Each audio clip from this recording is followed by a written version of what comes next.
鲜虾蒜蓉煲这道菜没有任何难度，虽然做法简单方便，但在好吃的程度上，它绝对不输于任何下饭菜。全部的用料和调料精确刀刻，所有的细节和步骤讲解清楚透明，保证让你100%轻松复刻。朋友们好，今天我们又来做一个方便菜。所需要的全部用料都在这里。首先把粉丝泡一下，记得用冷水泡，不要用热水泡。如果你用热水泡的话，会把粉丝泡烂的。接下来我们来处理虾子，我买的是对虾，你用虾滑做或者冰冻的虾仁来做都可以。首先我们把虾头去掉，然后再去除虾壳，最后的尾端虾壳可以留着，形状会更好看。那么去除虾壳之后，我们给虾仁放在案板上，从虾背处给它切开，但不要切断，这样虾仁可以更好的入味和更快的成熟。所有的虾仁都是如此处理，处理好之后放在一旁备用。现在来处理大蒜，我用了4头大蒜，正常做用2头就可以了。我很喜欢蒜香味，所以我放的会多一点。然后我们去除大蒜的外衣，那么蒜头剥好之后，我们现在就给它切成蒜泥，如画面中一样，也不需要切得很碎，因为自己吃嘛，所以不需要那么精益求精。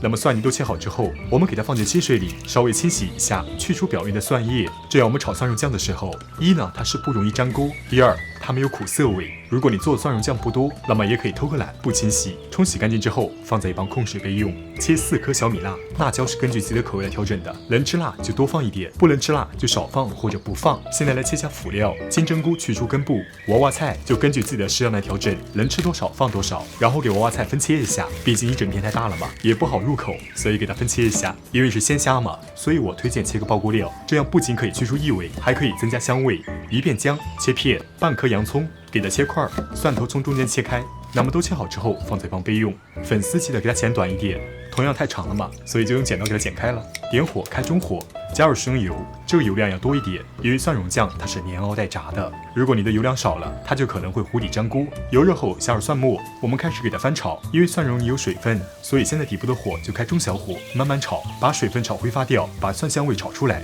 大概时间炒个6到7分钟，如视频当中一样，能明显看出它的颜色略微的有点金黄了，这就可以了。千万不能炒到所有的蒜蓉都变了颜色，如果都变了颜色，那等到你炒好之后，蒜蓉酱就焦糊了。放入小米辣碎，继续煸炒，炒个20秒，鲜辣味炒出来就可以了。然后现在我们放入调料，我把需要的调料都会打字幕上面。调料放好之后，再给它翻炒2下，把调料和蒜蓉一起混合均匀，那么这个蒜蓉酱就制作好了。好了，我们把蒜蓉酱取出，换回砂锅。底部的火开中火，下入食用油，这个油量稍微少一点，来爆香下葱姜蒜就可以了。油热后下入葱姜蒜，这一步炒个20秒到30秒就可以了，主要是把它们的香味炒出来。炒香之后，底部的火开小火，我们下入蔬菜，一定要先下入蔬菜，不要先下入粉丝，因为粉丝放在底部，它非常容易粘底糊锅。先把娃娃菜、金针菇放入进来，放好之后再放粉丝，然后放入我们切好的虾仁，给虾仁尽量铺开，不要摞在一起。因为摞在一起的话，第一是不方便入味，第二加热的时候温度无法更好的传递，所以给虾仁铺开。然后我们加半碗清水，因为只靠蔬菜炖煮出来的水分是不够的，所以要额外加半碗清水，再加入3勺生抽酱油，补充盐分，这样不仅可以提咸，还可以提鲜。剩下的工作就是把我们炒好的蒜蓉酱铺在上面，尽量铺均匀，让每个虾仁都铺满了蒜蓉酱，这样才可以更好的入味。那么现在都放好了，我们盖上盖子，底部的火开大火，煮10分钟，这个时间足够虾仁成熟。好了，时间到了，揭开盖子，哇，这个香味，浓浓的蒜香味，既有虾又有蔬菜，还有粉丝，真的无敌下饭。哪怕你是个厨房新手小白来做，你都可以做得非常好吃，因为这是食材本身决定的。所以快去试试吧。